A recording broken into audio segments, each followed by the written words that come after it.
On a personal note, I'm an airline captain for the second largest airline in the world.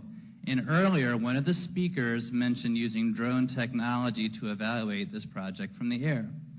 I think a bird's eye view of this project is a great idea because I've flown over this country for the past 30 years. And I will tell you with my own eyes that the majority of these large solar farms are found out west, in desert-type areas, nowhere near populated areas. They are a horrible eyesight from the air and from the ground.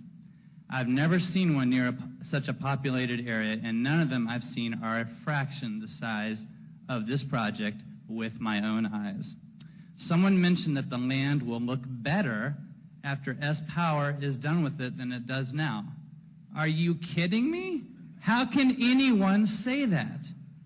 It is hard to believe that the county is considering a project of this size in a populated, beautiful county such as Spotsylvania. This place is remote. I was on the site today. I was on the site yesterday. I was on it last week. I grew up there. Our property is obviously adjacent to the site. I get on my four-wheeler and I'll drive for hours.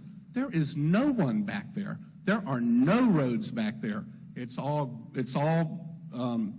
motorcycle trails and logging roads. That's all it is. There's not a hard road back there. This place is isolated. This is exactly the place you need to do this because there's nothing there.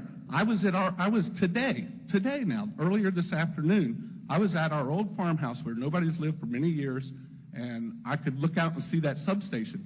I bet you no one in here, or very few people, have seen where that substation is. It is way out in the boondocks. It is way out there, and this is an excellent place for it. This is where it should be. It's very remote. In addition, I've talked to a lot of my friends in the neighborhood, at the barber shop, at the ball fields, talking about this. And when I explained to them that they want to build this big solar plant a couple hundred feet from my home, my neighborhood, you know what I don't hear? Oh, great, cool, solar. You know what I do hear? Oh man, that sucks. Because it's true. Nobody wants to live next door to this. Nobody wants to look out their window and see it every day.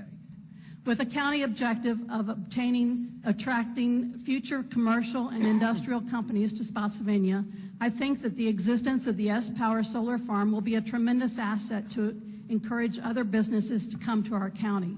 I am reminded of the Luckstone controversy about 15 years ago and see now that that area has become one of the fastest growing areas in our county and may have been one of the inspirations that attracted Lidl to our community.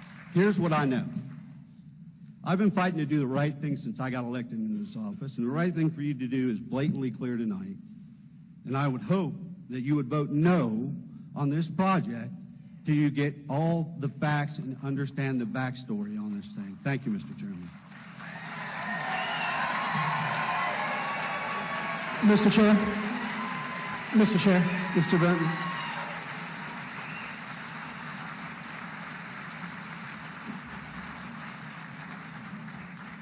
Well, Senator Reeves, are you saying you do not support this project? That is correct, not at this time. Okay, thank you. I haven't heard one single opponent of this project say they are against solar power. They're simply against the location of this plant and its scale. There are far too many what-ifs with this project and far too many unanswered questions, both environmentally and financially. One of the objectives that we stand for is property rights. This is definitely a property rights issue. Owners should have the right to sell, rent, lease their property for profit as long as it does not harm others. It seems that S-Power has adjusted and modified their project so it will not harm or affect Spotsylvania County or their residents.